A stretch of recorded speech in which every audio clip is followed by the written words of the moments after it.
as many of you will be aware, semen comes in two different sizes of straw, the half cc and the quarter cc.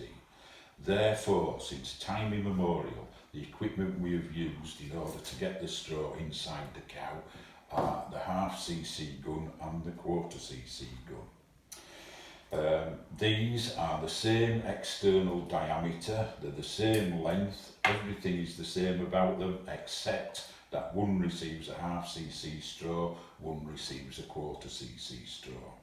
In order to load the conventional gun, what we do is we would put the straw in the end and then we cut the straw off, we get a conventional sheath and we put the conventional sheath over the straw and on the gun. There is a polo on the conventional gun. This is detachable, it will come right off. The function of the polo is to hold the sheath securely onto the gun. Since time immemorial, as I have said, this is the equipment we have used. Now, recently, IMB, the company which manufactures the vast majority of AI equipment, came and had a meeting at Embryonics and told us that they were going to stop manufacturing the conventional gun and start manufacturing this, which is called a Kombi gun. The advantages of the Kombi gun, we are told, are that firstly, it receives both sizes of straw. It does this because there is a cone inside the gun and the thinner quarter cc straw can go further in the gun. The thicker half cc straw doesn't go quite as far in. Secondly, this is fixed, it's not a polo. Farmers have told me that that is a boon because they can't lose it. Now, because the Kombi guns are different design, it uses different sheaths. These are called alpha sheaths. Because there is no polo on the Kombi gun, the alpha sheath fits and securely onto the gun purely by virtue of the shape of the gun.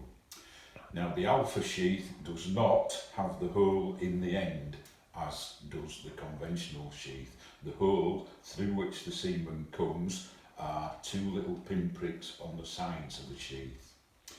Now, it has been suggested that because the Kombi gun is longer, that makes it easier to serve cows. In my view, that makes little or no difference. Similarly, it has been said that because the alpha sheath is smoother at the end than the conventional sheath, that makes it easier to serve cows. Again, I am highly dubious of this idea.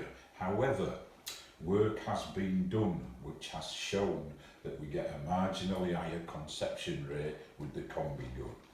The reasons given are that because the sheath's smoother at the end, we're less likely to get trauma on our way through the cervix and blood is spermicidal. So that must be a factor, however small. However, I believe that the main factor involved is that because the holes are in the side of the sheath and not in the end, it is far easier to be accurate and precise when depositing the semen. So when we get the end of the gun on the target area, which is about the size of a 2p piece inside the cow, we are far less likely to fire the semen too quickly over the top of the target area. Because the holes are in the side, it has to come out more or less where the end of the gun is. So I would suggest, or I believe, that people who are using conventional guns perhaps are not getting rid of the conventional guns and buying Kombi guns. However, our experience here at Embryonics is that people buying equipment from scratch and starting up in AI seem to be buying Kombi guns. Thank you very much.